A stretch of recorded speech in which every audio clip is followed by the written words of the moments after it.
Picking up in New York. We haven't come to We're in New York. Lamont Young.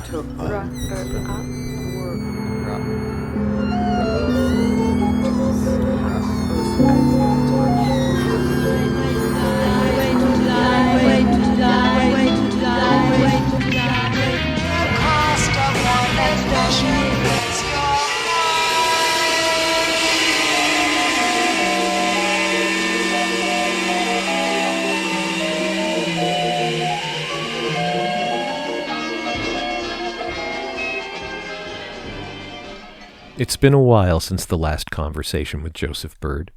Long enough I feel I owe you an explanation. It's simple. My wife and I moved. It was and continues to be a big deal. Lots of moving parts, if you will. But I'm finally in a place where I can write, record, and more importantly, listen again. And what I've been listening to are the raw recordings Joseph and I made. There are still so many hours left. And honestly, from the beginning, this entire endeavor has been tempered by my own ignorance. That's something that's really come to my attention. Avant-garde music and the history of such is something I'd only bumped up against before meeting Joseph. Basically, the one fact I was confident of knowing was that John Cage was a composer who I was pretty sure had done some outlandish things. That's it. So meeting Joseph was like jumping into a pool with my eyes shut. I was suddenly inundated with a milieu, an entire world it seemed, populated with brilliant, important people, the brilliance and importance of whom I could only infer from Joseph and the context he supplied. After each session with Joseph, I'd go home and research, reread his Wikipedia page, but it was a struggle keeping it all straight. I decided early on in this process to use my ignorance as a tool and let Joseph, an inveterate educator, teach me what I needed to know. That's the story with this episode. Our last podcast ended with a preview of Joseph and Dorothy Moskowitz's trip west after Joseph's 3 years in New York City. That road trip is very much a caesura in Joseph's life. Out west come grad school at UCLA and the birth of his band, the United States of America. Nothing is the same after he and Dorothy leave New York. But see, I'd forgotten something in the 2 weeks between recording that last piece and this one. I'd forgotten who Lamont Young was. So I begin this episode by asking Joseph to tell me again about Lamont Young. I know. I feel really stupid listening back. Young was an important influence for Joseph, a mentor even. He's all over the previous episodes. My ego was tempted to just skip this one and save face by not coming across as what, in fact, I was during these talks with Joseph, a neophyte at best. But during the conversation that ensues after my Lamont Young question, though we backtrack and cover a lot of the same ground we'd covered previously in New York City, we also get a lot more about Joseph's personal approach to composing music and how it changed over those years. We learn some more about his time working with Cage as well, and how Joseph came to own an out-of-tune grand piano that Lamont Young would play for his supper. It's a terrific conversation. I couldn't let my ego get in the way. Sometimes ignorance has its place, I suppose. Enjoy. Yeah. So I remember the name. I've seen the name on your Wikipedia page. I'm sure you've mentioned the name before, and I can't recall who Lamont Young was. Well, Lamont Young was the leader of our West Coast experimental school. Okay. In the sense that there was a New York experimental school consisting of 4 people, 2 of which are not well known at all. The 2 that are well known is John Cage and Morton Feldman. Okay. Yeah.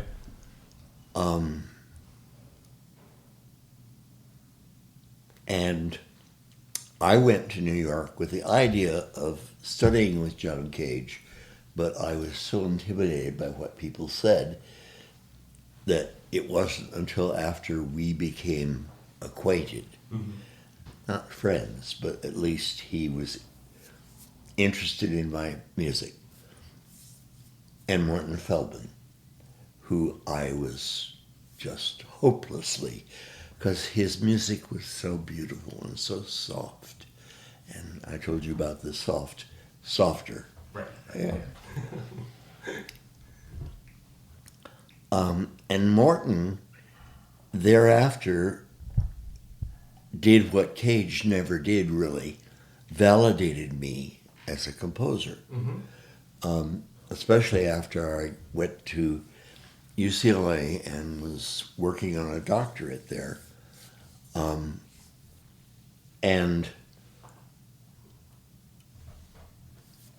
But let's see, the other two, just to mention them, were Terry Jennings and I've forgotten his name. So Lamont and I were a kind of points, like electrical points. I was at Stanford, and he was at Berkeley. And we met and shared a Catholic interest in whatever was going on. And there was another composer who was part of it, but who his style was so different that I don't really consider him part of it because although he came to New York, his music, Peter Winkler and his gorgeous wife,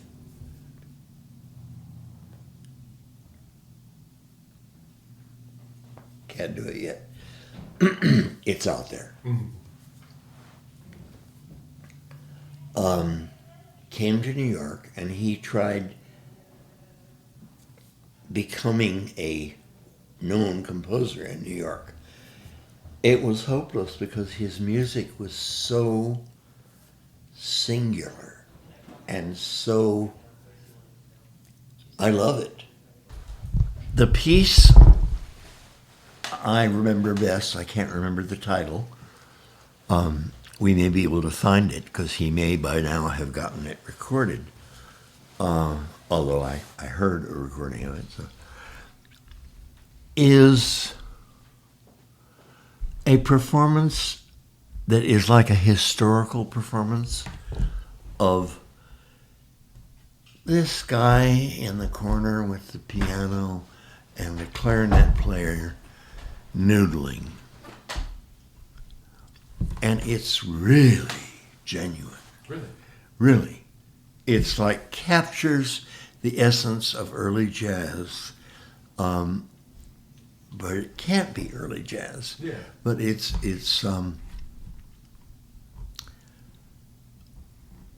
I was struck by it in the same way I was struck by Morton Feldman. Music that is not insisting on, listen to me, which I started out doing, but I pretty quickly then began using dynamics and began using other instruments and combinations of other instruments and combinations of different chance operations for each piece, which goes back to my Barney Childs dictum that I should solve a problem with every piece and I should not just write music. Now, I don't remember that specific. Did we talk about that? You should solve a problem Yes. with every piece? Interesting. Yeah. What sort of problem? Well, he said, find a problem that interests you and then work on solving it. Musically? Did they have to be musical problems? Any problem? I guess they had to be musical. Okay. I guess they had to be. But later I would take that and expand it beyond music. But I almost never wrote the same kind of music twice. So I have little jewels from the 60s, that are influential Are you aware of Terry Riley's In C? In C is a very important piece, and it's what Terry Riley built his reputation on. It uses a concept that I call loops. Terry Riley was not in New York when I invented loops. Loops being what, just recurring things that are playing? Well, yeah, but it can be anything. Recurrences, and especially recurrences which operate polyphonically, Right. and putting things together. And what Terry Riley did with In C was write a bunch of loops and put them all in the key of C and have them performed by lots and lots of keyboard instruments. What I did with loops was use them in several different pieces. The one I remember best is Loops and Sequences, which was for keyboard and cello. And somewhere I've got the score. I will provide it for you. And there was a two-stave system of which the top was cello and the bottom was piano.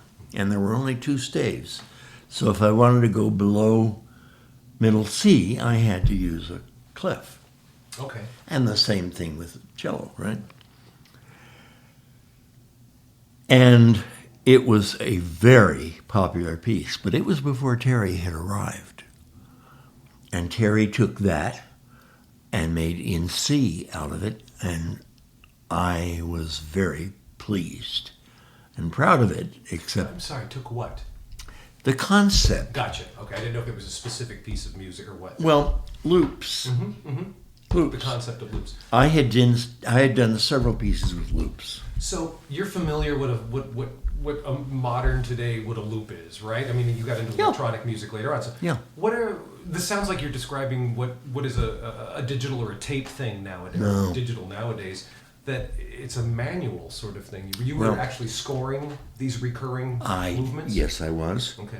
And I was knowledgeable about recorders, which is where I got the idea, of course. Loops are, Yeah. And so I said, well, what if we make instruments with loops? Because the instruments could change, the recorders had the same thing.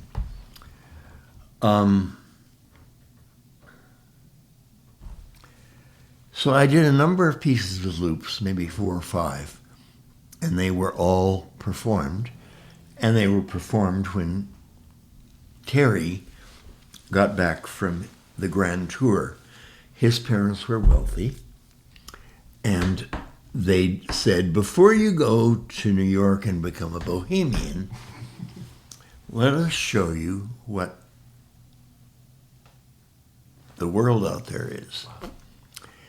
And I envied him, but he obviously envied me, because I had been doing all these experiments.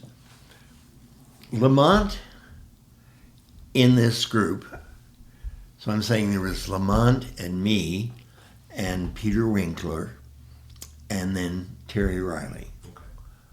And there later became some other people. I can name them, but I'm just naming them because I don't. Philip Corner and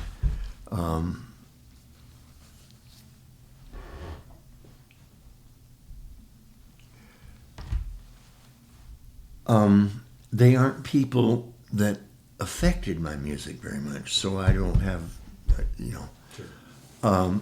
And maybe I affected them and maybe not, I don't know. But Terry definitely took the concept of loops and sequences and pulled loops out of them and just made little tiny sequences, loops, little tiny loops, and assign them randomly to a large group. It was really good. Wow. Difference between a loop and a sequence, is it just that a loop is recurring and circular and a sequence is linear and has a beginning and end? You got it. Okay. So the four, I want to be clear that I know where we are in space and time when you're talking about the four of you. Still in New York? Well, Terry was not in New York until late 62. Okay. And by then, I had convinced John Cage to let me come up to his place in Stony Point and work with him.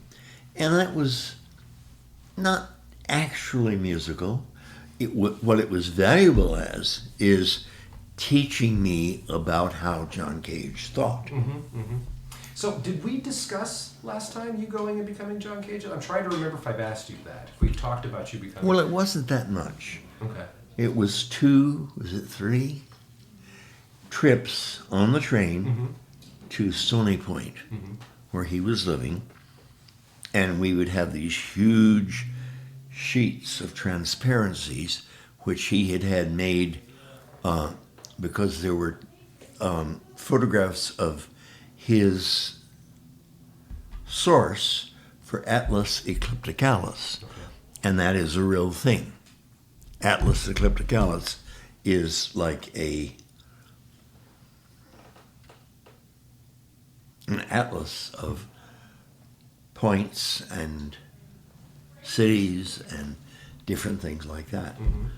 And what he was doing was finding different points, assigning values to them, and then putting down music paper, and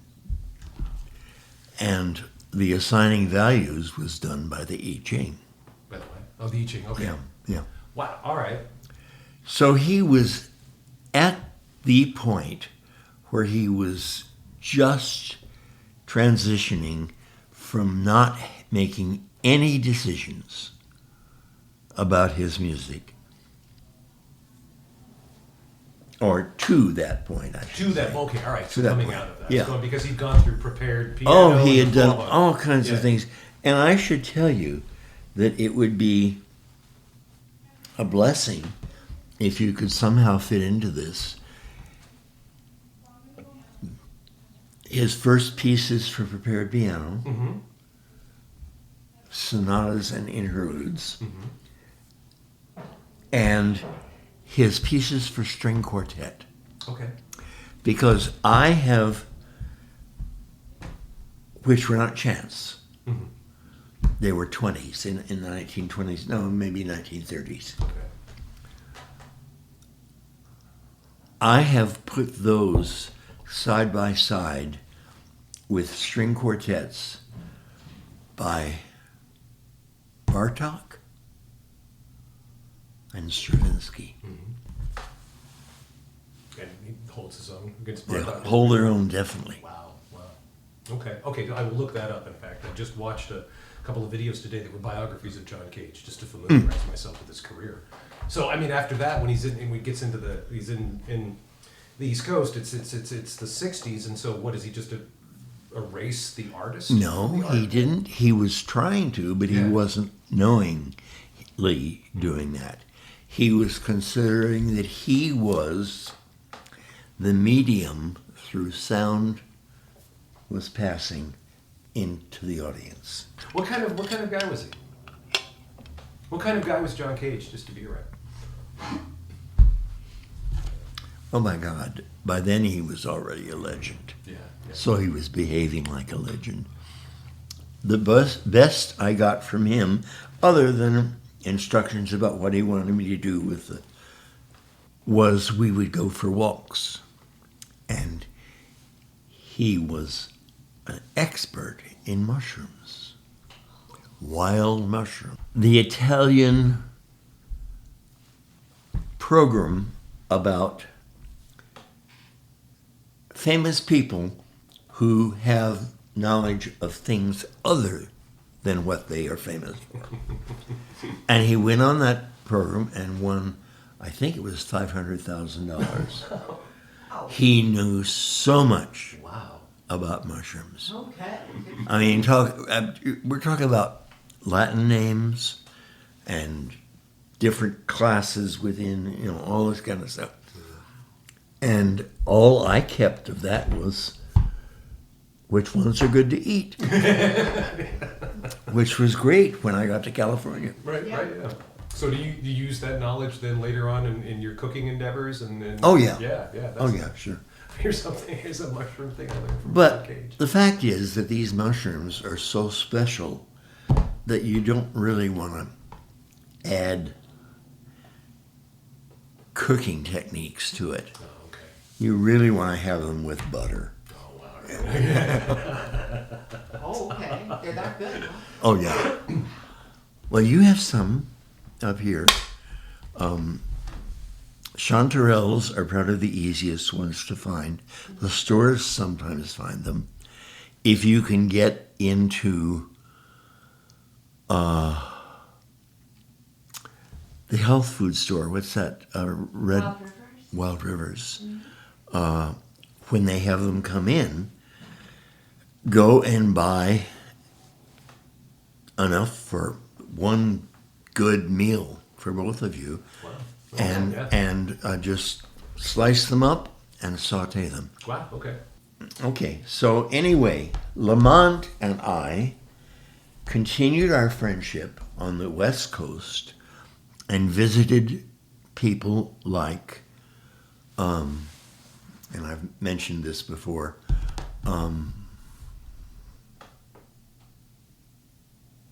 Harry Parch.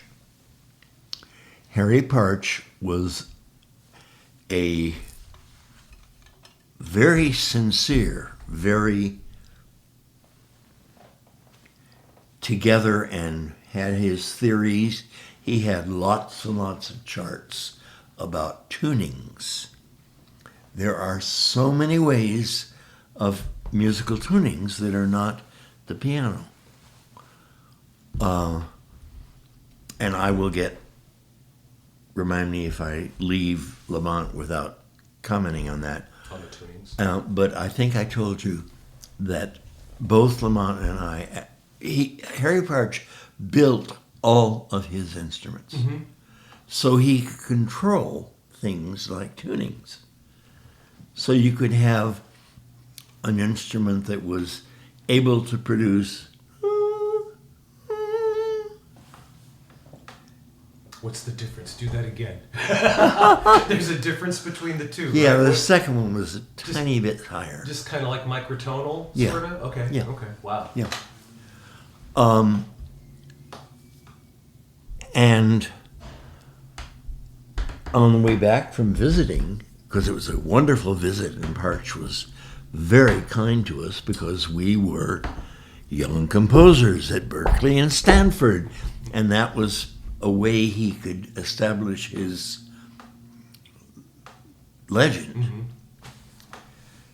And we both agreed that we were not going to take anything from that because you would have to invent the instruments for every performance. Okay. Yeah. Wow. Or you would have to write exclusively for the instruments you had invented. Mm-hmm. Mm-hmm. So is there an aspect of that, like the aesthetic of that, the idea of that, the concept that's the opposite of what you were trying to do? Yeah, I think it was ultimate control of your product, and it allowed no chance, but it was constrained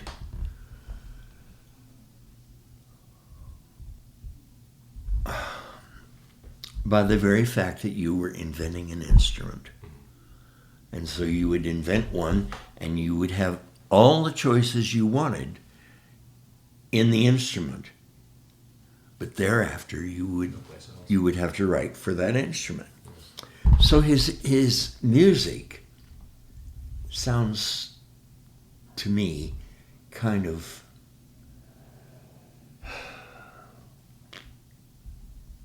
rote. Okay. Well, I mean, after the first one, right? I mean, did they all sort of... no. I mean, they all had the same thing. Mm-hmm. That is to say, they were largely percussion instruments or string instruments because they had to produce these sounds that he had worked to find. And if you're wondering what they sound like, I don't think they sound particularly different from tempered music. Really? Yeah. Really? That's weird. Wow. And when I was in New York, now Lamont and I spent a fair amount of time during the first year because he sponsored me with the Yoko Ono concert and then I think performed with the musicians for my Carnegie Recital Hall concert. And so we hung out pretty much, but he was getting into dope and he was stoned a lot of the time. He operated perfectly functionally. And I could not. One time he said, because did I have a car? Yeah, I had a car. Well, I don't know where I got a car. I didn't take it from Tucson. I went by train. And he said, let's go to Jersey. I have some friends in Jersey. And so we went to these friends in Jersey. And that was my first experience with marijuana. Okay. And to me, it was not much different from just real life, except that I got very tired and sleepy and fell asleep. Lamont was very busy during that day, and I guess I considered myself his driver. Oh, okay. So how did that come between you then? What? The marijuana use, or was it or did it not come between you, but just a different sort of... Well, he was dealing it, Oh, okay. which is how he made a living. Oh, wow. It's a dangerous living. Yeah. No, In the early I don't 60s? think so. Really? Yeah, because at that point it was just... Oh, nobody would have known about it yet. Okay, give it 10, 20 years and it Yeah. might be a dangerous thing Yeah. to do. Wow, okay. Oh, geez. He's selling jazz cigarettes to the hopheads, right? I mean, Yeah, well, something like that. Yeah, but he kept his menus changing. I remember that. And several times he would give me some of this and said, tell me what you think of that. And they would have names like Witch's Brew. That's great. And I wouldn't be that eager to try them. Right. I never did get all that much into marijuana, although I tried everything, Yeah. including opium. Wow.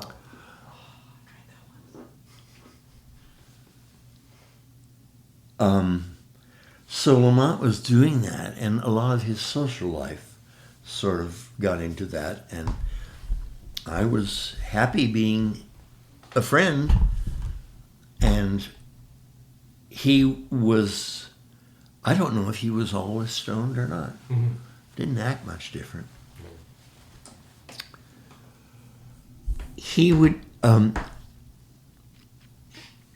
after my lease on the apartment in Brooklyn Heights was up, I looked for some place in the city, in Manhattan, and found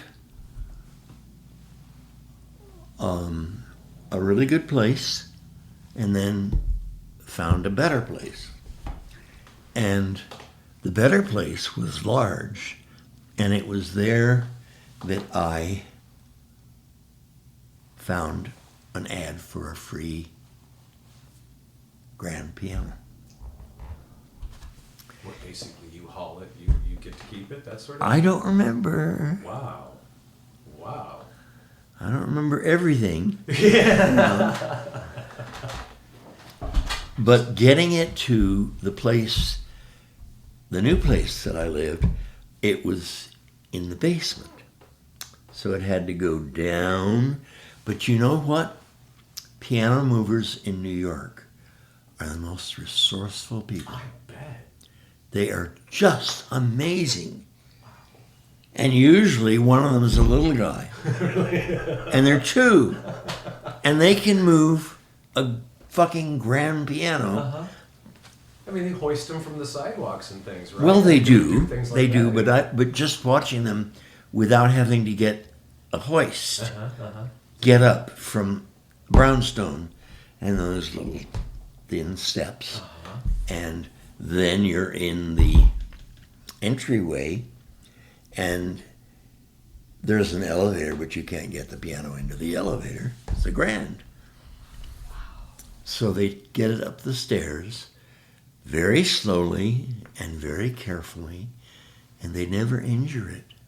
That's awesome. They have big straps, and they know how to use the weight of the piano and the ways you have to twist it to make it ready to, I don't know. Never thought of something like that as being a lost art. That's Yeah, amazing, but right? I don't think it's a lost art. So Yeah. you're still moving pianos around Manhattan? Yeah, there are lots of people with grand pianos in Manhattan. Wow. Only rarely do they have to take out a window. Yeah, just the frame and everything. Take it. Wow. Yeah, and that's where the mechanical things come in, because that's how you can get. Ultimately, that's how you can get there. But they only do that if they are totally stumped. That's amazing. So I got that piano in there, and the reason that it was free is that it was untuned, Okay. all out of tune. And when you have once done that to a piano that has been fixed, it can never be returned. It's like a guitar neck warping if it spins too long without strings on it or something. I like guess, that? yeah. Just the shape of everything Yeah, changes and yeah. the intonation. Well, the physics, right. which includes lots of things. So I had this piano, which was untunable, but I also had a tuning hammer. Do you know what that is? Yeah. Okay. So I first decided to see if I could tune it, Yeah. which I could, but it wouldn't stay. Wow. So you essentially had, I mean, it wasn't a prepared piano, but you had something that was similar to that right there. Wow. Yeah. And so after I tried tuning it, not all of it, but parts of it, and I thought about writing a piece for it, and then I thought, no, I'd have to have this piano. Right. That'd be the same as inventing your own instrument. Yeah. Yeah. Oh my God. Yeah. Lamont, however, would come over at least once a week and play it. So we would tune it for him, and he would listen to the frequencies, which ultimately turned out to be what he's doing with his life. What do you mean? Tunings. Same as Harry Parch, but there are all kinds of tunings. So this, first off, I did not remember that we were going to come back to this, and you brought us back to that. So yeah, okay. So what's that mean? His tunings and listening to the frequencies. Well, the piano with its 3 chords, strings per note, at least in the middle section. At the very top, they get down to just 2, and at the bottom, there are a few things with 2, and then probably about an octave with 1.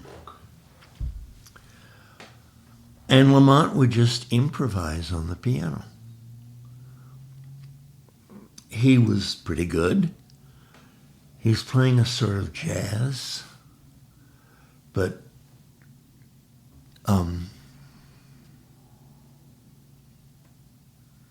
repetitive jazz patterns, maybe loops on the left hand, and then, but he was just playing, and he would do that for 2 hours. And I sometimes would feed him. I had gotten into making my own food, except when I was going to an Indian restaurant. Lamont would come play the piano, and we would sometimes spend some time tuning it, but I don't recall that we had any tuning devices like I mean, we had the hammer, but nothing to tell us what the frequency was. Sure, you're just doing it by ear then. Yeah. Yeah. Which is good because I learned a lot. But Lamont yet later turned that into a career. How so? Frequencies. What did he do with frequency? Long tones. Drones? Uh-huh. Mm-hmm. Uh-huh. He's the master of drones. Wow. And his model for that is a John Cage piece, which was commissioned by an organ in Germany. And the name of the piece is To Be Played a Very Long Time. It's nowhere close to being over. Is it the one that's still going? Yeah. Yeah. No, we were talking about this on the radio just last year. Mike and I talking about that. It's supposed to go on for like another 400 years or something, Yeah. right? Yeah. Yeah. That's amazing. I love that idea. I'm not sure if it has all the notes yet. Really? Well, I mean, I do remember when they added the first note, the second note to the first. Wow. It was an occasion. So I don't know when the third note, or if there's going to be a third note, or if one of the notes is going to change, whatever. Wow. Nor does John. So where is that being played? Just in Germany. Just in Germany, at the organ in Germany? Yeah, They're just there's an doing it organ in Germany, and it never stops. Wow. It's not very interesting. It's very interesting. No. The idea is very interesting, and the concept of art, music. Okay, now you are getting closer to the avant-garde sense. Okay.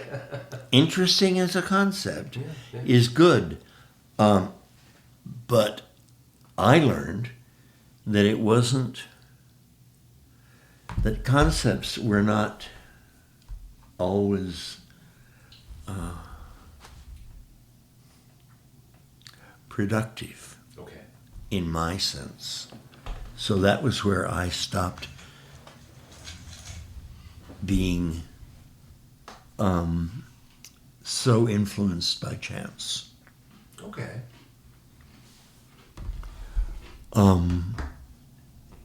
Okay. I think. I mean, can you talk more about that? Why did you come to that conclusion? Well, it came to me because working with Cage and knowing about what he was doing made me realize that once you set about that, you can make no longer any decisions. Mm-hmm. Well, John Cage's music of that period is not interesting. Okay. Except conceptually? Is it interesting even conceptually? I can't say that. Okay.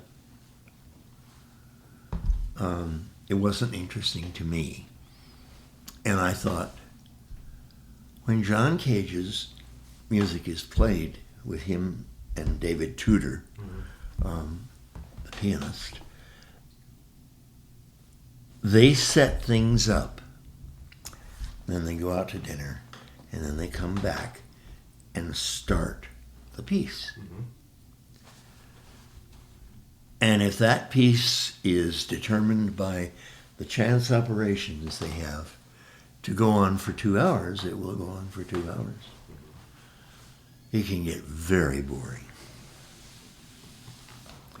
And I, for one, was grateful when people liked my music. Okay.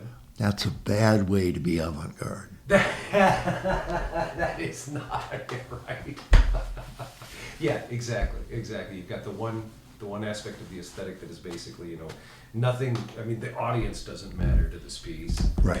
And Right. yeah. But so, what is it in you that appreciated being appreciated I don't know. musically? That's just ego, I guess.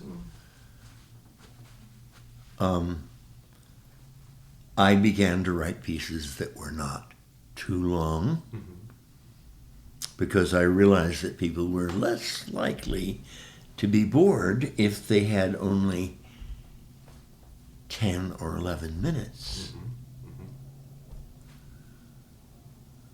So were your pieces in New York longer? I'm Uh-uh. trying to remember the piece, like what's on the American the contemporary music ensembles album of your music. They're all there. But those are from New York. Yeah. Yeah, exactly. And they're and they are a result of that. Okay. I think the longest track that's on that album is the Water Music, and it's like 11 minutes or something. Yeah. Like that. Yeah. Right. Wow. Okay. So, was that a challenge to you dealing with that? No.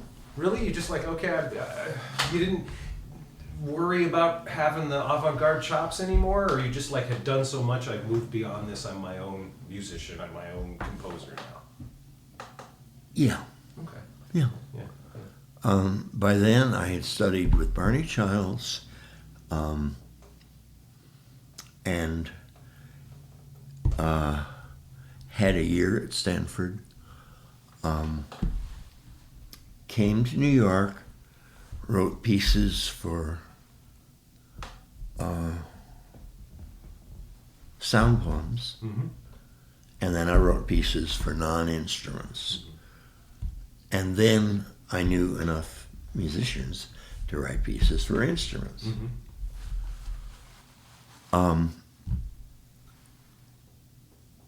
So I guess it was just my realization that I was bored with 15 or 20 minutes of who knows. Right. It kind of answers sort of a question I have about, and we've talked about this before, about at least how I perceive a lot of the progression of avant-garde, 20th century avant-garde art in all the media. Where you reach a point where the art becomes kind of, for lack of a better phrase, the negation of the art itself.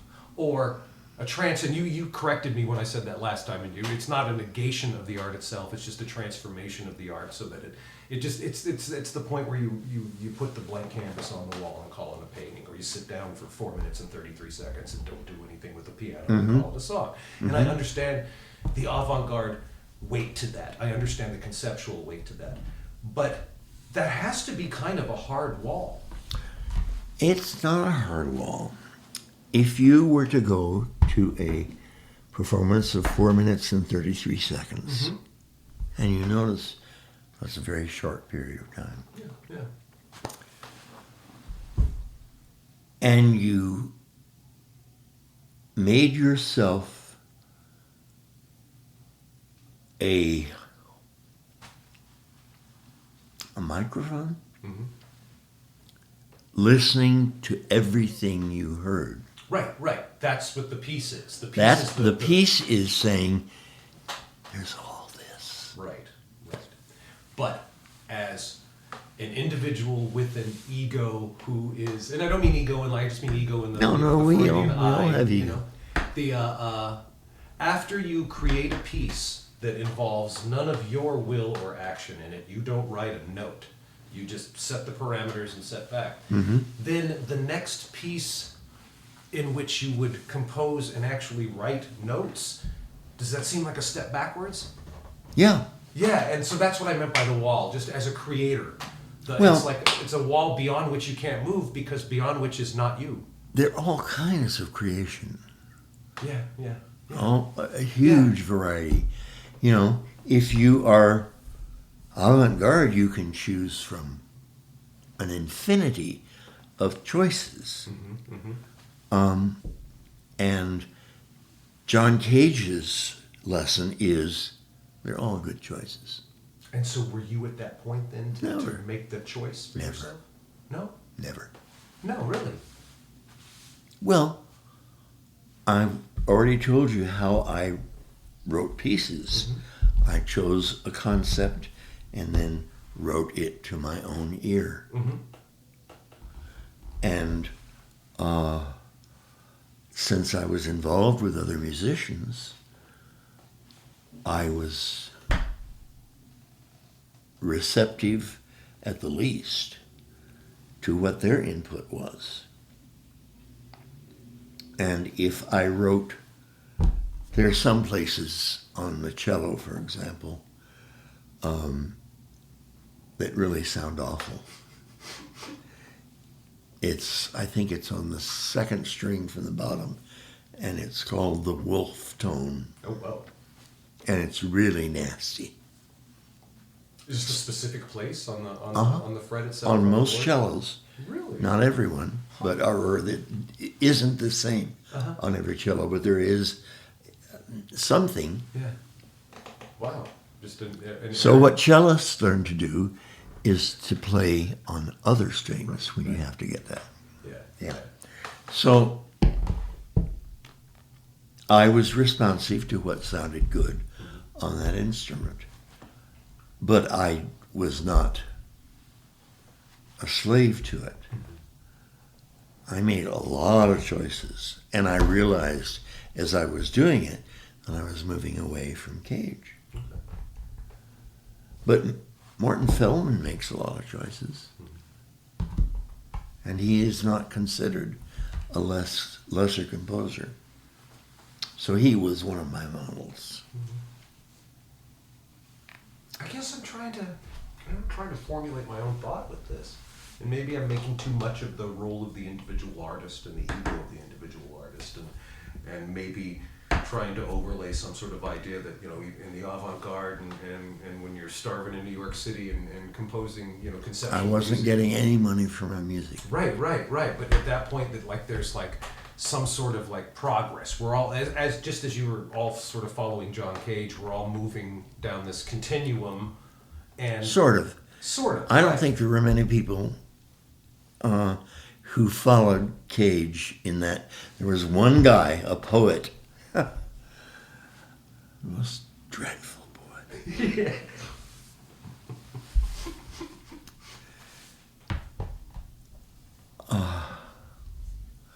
Angus MacLeod, I believe his name was, a religious follower of Cage. Not one thing could be changed after he had set out the Oh no. Okay. directions, and he was. That just seems kind of antithetical to the whole idea of Cage. Right. He was a very dour man. He didn't joke much. And Young wrote a piece for him and his mate when they lost a child, a baby. And it's sort of very dour and monotonous. Da da da da da dum da da da da da dum da. It was a morning Yeah. drone Yeah. kind of piece.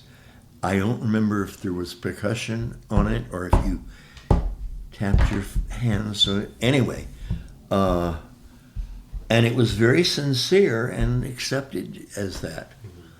It was one of the few times that I think Lamont ever, to my knowledge, put a template on a piece of his that represented emotion. Okay. What's that mean? that phrase. Put a template on a piece that represented emotion. Well, a template obviously means something that you're following. It's a pattern. Following, yeah.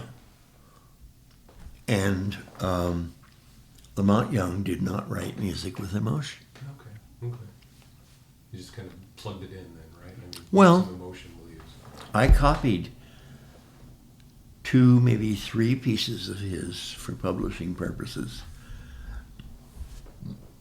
And one of them was one that he convinced me to do in exchange for a lump of heroin, which I put on my mantle and never got around to smoking. And at one point, finally, toward the last of, I was in New York, he said, I need your opium. Did I say opium? Heroin. Oh, heroin. I need to get heroin from you. And he borrowed it and never returned it. One more Monte Young story. Okay. Cool. We were talking on the phone, and he said, do you have anything happening tomorrow night? And I said, no, I don't think so. He said, well, I'm making a curry. And so I said, okay, I'll come by. I'm on the Upper West Side.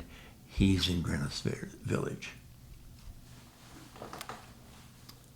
And as it happened, I found something I had to do on that night. And I called him on Sunday and said, how was the curry? And he said, oh, it's still cooking. Come on Monday, Tuesday.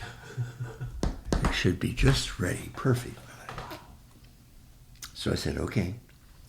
And this continued for, I think of it as 2 weeks, but it was probably not that long. But it was like finally we connected and I said, okay, I'll be there tonight.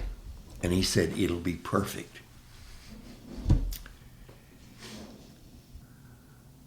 It was awful.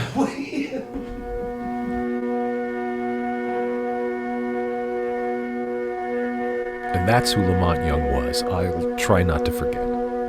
Also, the long piece that's taking centuries to play out is Cage's As Slow as Possible. And it made the news today, the very day I'm recording this, August 5th, 2026, by adding a single note to the existing chord. The next modulation is set for October of next year. The performance won't end in Halberstadt, Germany, until the year 2640. And one last thing, something I just learned last night, but it seems relevant to this episode in which Joseph mentioned, if you recall, Terry Riley, and how pleased and proud he was that Riley had taken the concept of loops and sequences from him and composed the work in C. Well, it turns out that Pete Townsend was also a fan of Terry Riley and his repeating figures, so much so that when Townsend composed his own piece featuring a repeating figure, he name-checked Terry in the title, and we all know the piece. That's right, Baba O'Reilly, which famously uses a concept that originated in the compositions of Joseph Byrd. I thought that was pretty cool. In the next conversation with Joseph Byrd, we finally do head west with Joseph and Dorothy Moskowitz, I promise. I have forgotten the town in Iowa, which wasn't a big one, but we were blessed. We were, whatever was between hippies and avant-garde and things like that, and we stopped in the middle of a terrible rainstorm. We couldn't move, and we are here with everything we took with us in a little cloth-topped Triumph's convertible, and we just sat there for a while trying to decide, should we I go for help.